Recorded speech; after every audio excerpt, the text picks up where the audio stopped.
तर हाय सर्वांना, तुमचं मनापासून खूप खूप स्वागत आहे। तर छोले आवडतात की नाही सर्वांना? आज मी मस्त छोल्यांची भाजी बनवणार आहे। तर पाव किलो छोले घेतलेले आहेत, 4 कांदे कट करून घेतलेले आहेत, 4 टमाटरची प्युरी करून घेतलेले आहे आणि हिरवे वाटाणे, अद्रक, कोथिंबीर, लसूण आणि 2-3 मिरच्या आणि एवढा मसाला घेतलेला आहे। हळद आहे, गरम मसाला आहे, जिरा पावडर, धनिया पावडर आणि तेजपत्ता। तर तुम्ही बघू शकता एवढं साहित्य घेतलेलं आहे। तर लगेच गॅस ऑन करू आणि फोडणीची तयारी करू। तर मी आता कढईमध्ये तेल टाकून घेत आहे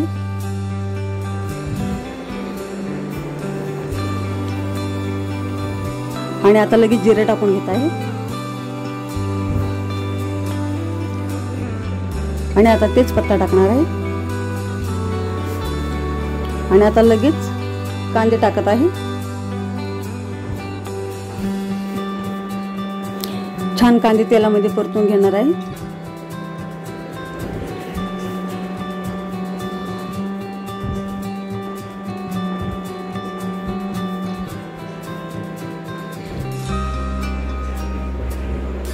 आणि कांद्याचा कलर हलकासा गोल्डन झाला की टमाटरची प्युरी टाकून घेत आहे।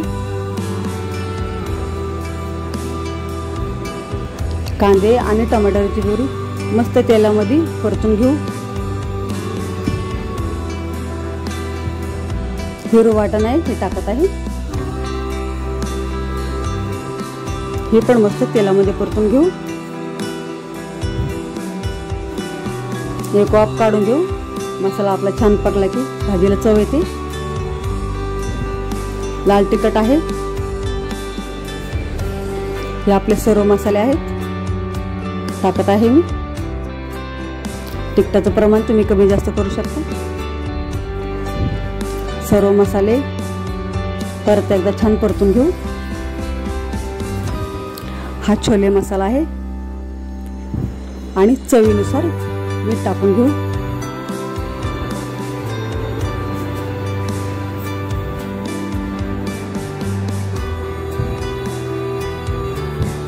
झाकण ठेवून मसाला एक वाफ काढून घेऊ।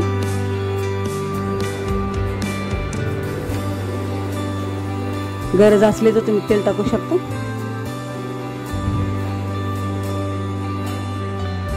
आणि आता मी छोले टाकत आहे।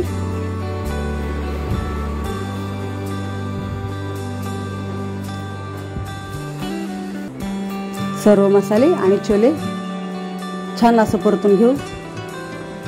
आता मी पाणी टाकत आहे। छोले आपल्याला छान शिजवून घ्यायचे आहेत। ग्रेव्ही तुम्ही पातळ घट्ट करू शकता, तुम्हाला आवडेल तशी। छोले आपले शिजलेले आहेत, भाजीला छान कलर आलेला आहे। मी ग्रेव्ही थोडी पातळ ठेवलेली आहे, तुम्ही तुमच्या आवडीनुसार ग्रेव्ही करू शकता। तर मस्त आपली भाजी बनलेली आहे ही। तर ही आपली छोल्यांची भाजी बनून तयार आहे।